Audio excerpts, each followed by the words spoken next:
deity of comedy, come down and inhabit my body. Let's do that one. Yeah. I got a new mantra. Here we go. I am funny. I am hilarious. I am funny. Ooh. I am hilarious. I am funny. I am hilarious.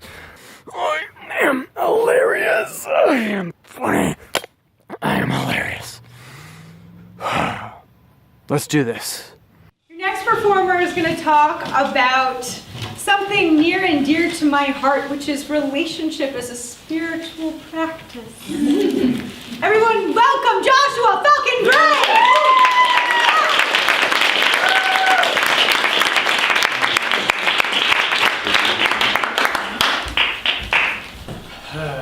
Hello. Well, I'm Joshua. Taking the opportunity to feel you all here.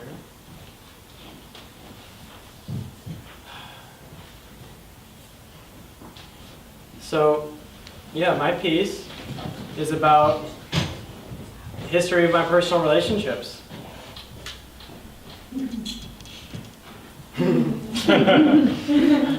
And it's my journey of awakening as a couple. And as I do this talk, I'm going to be using a frequency of purification to help clear any of my own emotional debris, because this is a lot of sensitive topics. So I've had 5 long-term relationships, long-term romantic relationships, each of them with their own different cans of worms and unique issues to explore. The first one was with the person you see standing before you, myself. It was when I was 21. I was a late bloomer wanting to give myself a nice birthday present, and I decided it would be a first-time experience of masturbation. So, where should I do this? I guess if I want to keep it clean, I'll do it in the shower. So I headed over to the shower, warmed it up, hopped in, looked down. Well, nothing's happening. What am I supposed to do? Fantasize? I have nothing to fantasize about. It's like the chicken or the egg problem. What comes first here? So, I thought of it, Pinocchio getting erect so easily. Maybe I should tell a lie. Maybe I need some lubricant, so I'm like, well, some soap might help because I'll keep it clean at the same time that way. So I lathered it up. Did some poking and prodding. And eventually I was successful. And that was actually a thing. I'm pretty good at it.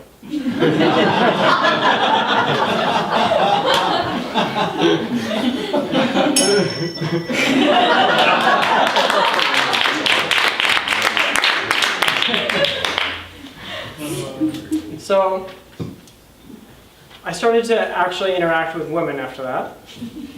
My first relationship with an actual woman was in college. And I got to experience her actually saying, "Do you want to have sex?" And I was like, "Whoa, okay." So I rushed to the gas station and I purchased an extremely overpriced 3-pack of condoms. And by the way, when your mindset is that double bagging it is helpful, a 3-pack of condoms is kind of not super convenient. It's kind of like the hot dog and hot dog bun issue that really match up. So 20 minutes after leaving the gas station, we were all done, including the 12 minutes it took to travel from the gas. She looks at me and she says, "Wow, new favorite activity." And I felt the same way. It was really special. And prepared me for my next adventure.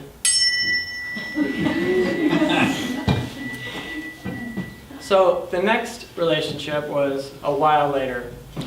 It was actually with someone that I didn't know from my physical life. It was someone who messaged me on MySpace when I was still around.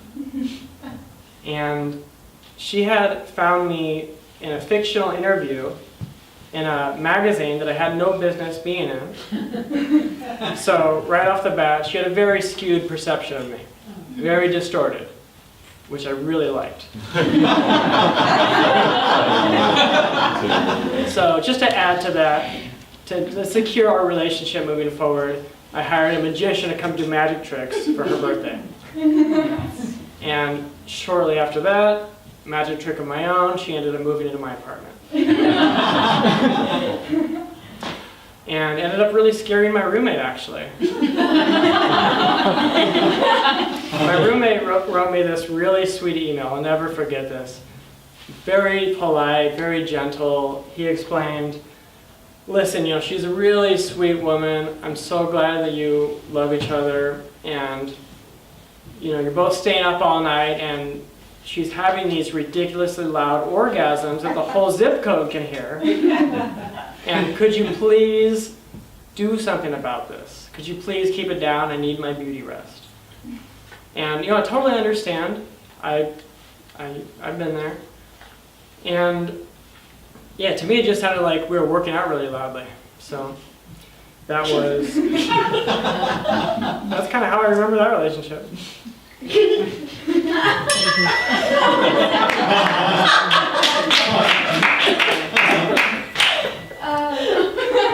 So after that, I spent some time with my family, especially with my mother. Such a sweet soul, such a sweet woman. So grateful. She's very task-oriented, so spending too much time around her, I end up not really being seen. And so, it's kind of like make the bed, do the dishes, do the laundry, flush the toilet. She's not super into if it's yellow, let it mellow. So I ended up leaving and flying across the country from Southern California over to New York City, where I met a really sweet German woman. And everything was going really well until I started to realize that the German way is very similar to my mother. And I got a little creeped out.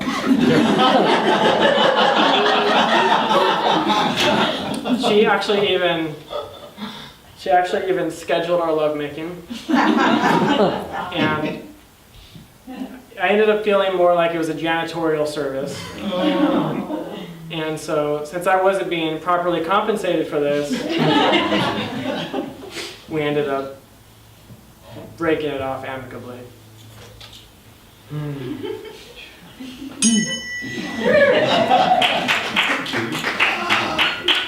So from there, I took the opportunity to look at myself more deeply, dive a little more deeply into my shadows, my unconscious patterns, my behaviors that were causing me and everyone else suffering, making a lot of people crazy. Like, what is going on with me?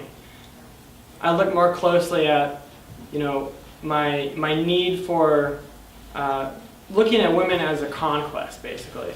Manipulating them with FOMO, fear of missing out. And I started to want to connect to their hearts, see women as sisters, recognize that other people have their own inner world, and it's not just a game, it's not a sport. Dating is not a sport. And I started to recognize that it was my unconscious need for a mother figure that was driving a lot of my dating habits. And I also started to recognize that it's not actually lovemaking if you don't know how to love.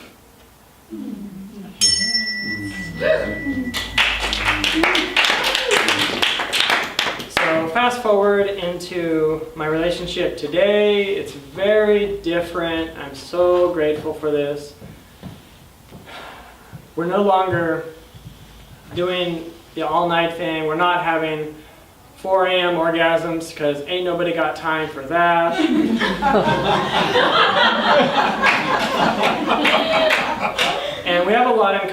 we're both gluten-free, dairy-free, vegan, organic. We're both small fairy people. And we have a lot of things not in common as well. Different first language, different opinion on the origins of the moon. And we kind of disagree on whether or not the gray food that I cook is actually edible. I just need to clear that, I'm sorry.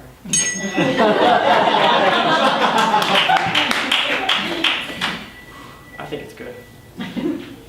I spice it really well. So,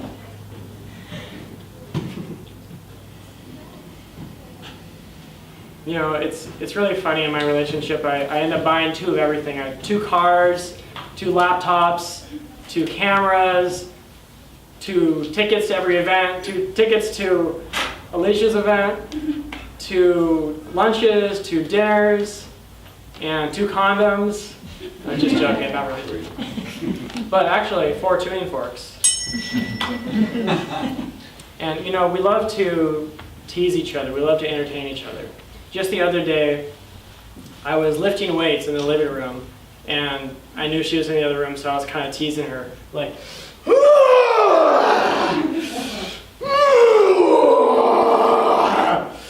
it kind of sounded like I was having an orgasm in here. And she comes in, she walks in so sweetly, like, do you grunt this loudly at the gym? And I said, no, actually it's louder. Because my trainer is right there grunting alongside me. Yeah, bro, you got this, yeah! And I say, ugh! And she's just mind-boggled, it's so funny. So, yeah, just to wrap up, I just want to say that this has all been a journey more deeply into myself. I see relationship, spiritual path of relationship as being a way to learn how to relate to ourselves more deeply, to become really truly a sovereign adult, mature, and I wish this for everybody. I wish for everybody to have this sort of relationship that helps us step into the fire and stay emotionally present so that we don't run away from the pain. It's just such a powerful gift, and just want to acknowledge my partner. I'm so grateful, acknowledge Alicia and my whole class here, and thank you so much for listening.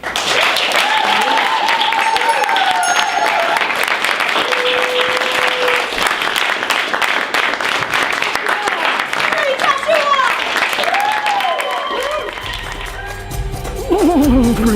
Joshua!